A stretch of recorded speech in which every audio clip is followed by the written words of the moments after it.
मन मंदिरा गजर भक्तीचा.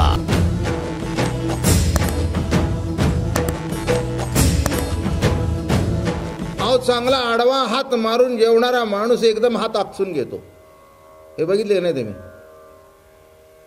चांगला जेवत असतो, बायको म्हणते अजून वाढू का? नाही राहू दे म्हणला, काय आजारी पडायचं का उद्या? हा म्हणले आत्ता चांगला खात होता ना, नाही पण म्हणला उलट विचार आला मनात. लक्षात ठेवा, वृत्तीमध्ये सरळपणा असतो तिथपर्यंत ताप नसतो, पण उलट विचार आला की ताप सुरू होतो. हे जे ताप आहेत मनातले, दावाग्नी खाल्ला म्हणजे तुमच्या मनातला ताप कृष्ण भगवंतानी खाऊन टाकला. सिद्धांत एकच सांगायचा आहे, जेव्हा आपण नामस्मरण करतो तेव्हा तो ताप कमी होण्याचा एकमेव उपाय आहे. राम कृष्ण हरी जय जय राम कृष्ण हरी, राम कृष्ण हरी जय जय राम कृष्ण हरी. बाबा महाराज सांगतात असं नव्हे, अनादिकालपासून हेच सांगत आले. वेदाचा अधिकार सर्वांना नव्हता, म्हणून मग भागवत कथा निर्माण झाली, गीता निर्माण झाली, ज्ञानेश्वरी निर्माण झाली आणि सामान्यातल्या सामान्य माणसाला नामाची दीक्षा मिळाली आणि त्याला त्याच्यातून आनंद मिळू लागला. साधं सरळ गणित आहे. हे ताप आहेत. मग इंद्रिय शुद्ध झाल्यानंतर अंतःकरण वासनेने क्षय होणं, अंतःकरण वासनेचा क्षय होणं, अंतःकरणातली जी वासना आहे तिचा क्षय होणं, नामेच कालियाचा वध होणं. काय म्हटलं मी? एक एक पुढे जाऊ आलो आता शेवटपर्यंत. काय? अंतःकरणातली वासना क्षय होणं, नामेच तुमच्या चित्तामध्ये जो फणा काढलेला कालिया आहे तो नाहीसा होणं. वासना क्षय जिथपर्यंत होत नाही तिथपर्यंत काही बरं वाटत नाही. ही वासना संपली की ती संपली की ती संपली की सी. मग ते कोणी असू दे, तुम्ही असू दे, मी असू दे, कोणी असू दे. मी काय अगदी मला फार मोठा कधी मी असं म्हटलेलं नाही की बाबा महाराज एक मोठा संत बिंत आहे, बिलकुल नाही. एक समजा तुमच्यासारखातला एक आहे, जरा बरं बोलता येतं म्हणून वर बसलं, एवढंच. याच्यापेक्षा फार मोठ्या डोळ्यांनी माझ्याकडे बघू नका. आता हे सुद्धा शब्दप्रयोग मोठा गमतीचा आहे, नाही का? काय हो, उगीच एक लक्षात ठेवा, आपण आपल्याबरोबर भरमसाठ कल्पना करून घेऊ नये, लोकांनाही करून देऊ नये.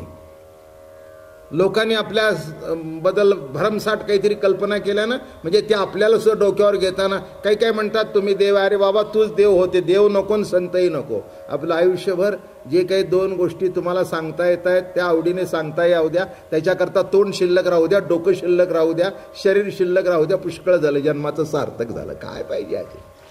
काय पाहिजे बाकीचं? हां, कुणाला संत व्हायचंय? हां, आम्हाला नुसतं बघितलं तर आमचं डोकं फिरतं. कोणीही 108 वेळा थुकून घ्यावं नाही.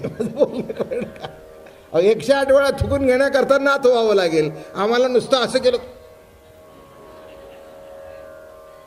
म्हणून मी एक तुम्हाला सांगतो, अनेक वेळा सांगितलंय, 1000 वेळा सांगितलंय, दरवर्षी सांगतो, संत बिंत हे डोक्यातून काढून टाका. मी नाही तुम्ही होऊ नका. शेवटपर्यंत संताच्या पायाजवळ बसता आलं तरी आपल्या जन्माचं सार्थक झालं, बस पुष्कळ झालं. आता वासना सांगतोय ना, त्याच्यावरच उपाय सांगतो. संत चरण रज लागता सहज, संत चरण रज लागता सहज, वासनेचे बीज जळोनी जाये, वासनेचे बीज जळोनी जाये. पुढचा ऐका, मग राम नामी उपजे आवडी, मग राम नामी. पुढे ऐका, सुख घडो घडी वाढो लागे, सुख घडो घडी वाढो लागे, मग राम नामी उपजे आवडी. पण एक आहे, जे आपण रामनाम घेतो, जे कृष्ण चिंतन करतो, ते आवडीने प्रेमाने करावं. नाही तर उगीच आपलं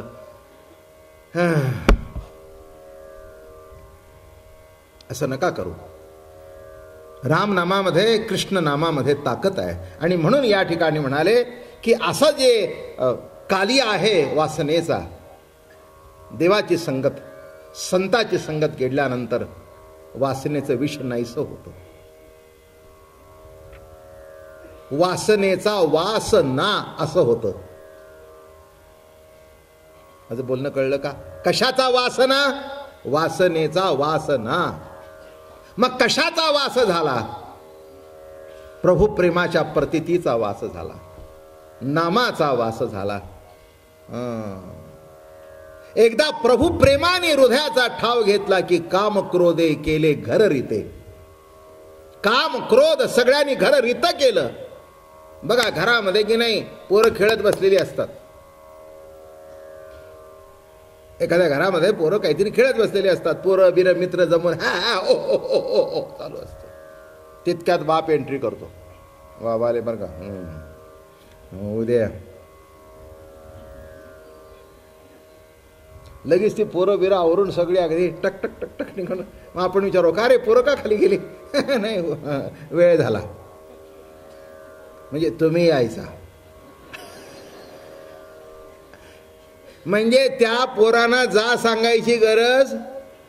बाप घरात आला की बाकीचे मित्र बाहेर पडले, तसं प्रभू प्रेम घरात आलं की बाकीची नको ती कुवासना आपोआप घरातून बाहेर पडेल. एवढं लक्षात ठेवा. म्हणून बापानीच वेळेवर घरात यावं. नाही हे पुढचं ऐकलं का नीट? का टाळ्याच्या नादात गेलं? नाही नाही, बाहेरची पोरं घराच्या बाहेर जातील, पण बाप वेळेवर आला पाहिजे ना. बाप जर रात्री 1 वाजता आला तर काम क्रोधे घेल ते नाही होणार, कधी होणार नाही. तसं लक्षात ठेवा. पुन्हा केव्हा तरी नाम घेऊ म्हणू नका. ते सुद्धा वेळच्या वेळी घ्या. वेळच्या वेळी वेळच्या वेळेला आयुष्यात जी संधी आली आहे ते दौडू नका. जो दिवस आलाय तो वाया घालवू नका. त्या दिवशी घ्या. आपोआप एक एक एक एक एक एक नको ते जातील. बघा इथे कितीतरी आहेत की ज्यांच्यात नको ते होते ते आपोआप गेले माळ घातल्यावर. हो पुष्कळ झालं आपल्यापुरतं. आज सकाळी तुमच्या भागातलेच एक, नाव नाही सांगत, एक मोठे पुढारी भेटायला आले तुम्हाला. एक कार्यक्रम पाहिजे होता. काय वेळ नाही. आता म्हटलं बा एक कार्यक्रम दिवसाला एक करतो, जास्ती काही करत नाही. मला म्हणाले अहो सध्या काय अवस्था झाली आहे? म्हटलं काही नाही, वारकरी संप्रदायाची अवस्था तेवढ्या पुरती चांगली आहे. मी त्यांना गमतीने सांगितलं. मी म्हटलं नीट लक्षात ठेवा. माळ घातली म्हणजे चटकन तुम्ही असं कुणाकडून अपेक्षा करू नका की ह्यांनी ज्ञानेश्वर महाराज झालं पाहिजे. माळ घातली की तुम्ही अगदी काय तुकाराम महाराजांची माळ घातली रागवता. अरे बाबा एक लक्षात घे, मी अजून तुकाराम महाराज झालेलो नाही, मी अजून ज्ञानेश्वर महाराज झालो नाही, आणि अजून 100 जन्म मला होता येणार नाही आहे. पण 100 जन्मानंतर जे होईल त्या रस्त्याने पहिलं पाऊल माझं पडलंय. आणखीन काय कमी आहे मला सांगा? बरोबर आहे ना? काय चुकलं? काम क्रोध आवरणं इतकं काही सोपं आहे का? हा, पण नीट लक्षात ठेवा. मांस न खाणं, दारू न पिणं, परस्त्री रुक्मिणी माते समान मानणं. आलं का लक्षात? हो. रोज ज्ञानेश्वरी वाचणं, रोज हरिपाठ वाचणं, एवढं जरी घडलं तरी माझ्या दृष्टिकोनातून तुम्हा आम्हाला खूप आहे, नाही का? इथे कोणाला दुसरी ज्ञानेश्वरी करायची आहे का? उतरतंय कोणी माऊलींच्या कॉम्पिटिशन मध्ये? बघा वा. हा, का दुसरा गाथा तयार करताय? का दुसरं एकनाथी भागवत तयार करताय? ज्यांना ते तयार करायचं असेल, ज्यांना जगत उद्धार करायचा असेल, त्यांच्याकरता पुष्कळ भांडवल लागतं. आम्हाला फक्त आमची नाव किनाऱ्याला लागली पुष्कळ झालं आमचं. मी फार लहानपणाने विचार करतो, मोठे आपल्याला काही व्हायचं नाही आहे. अहो तुकाराम महाराजांना एकदा कुणीतरी विचारलं, महाराज आपलं कसं काय? ते म्हणले काही नाही, आहे त्याच्या समाधान आहे. मन मंदिरा गजर भक्तीचा.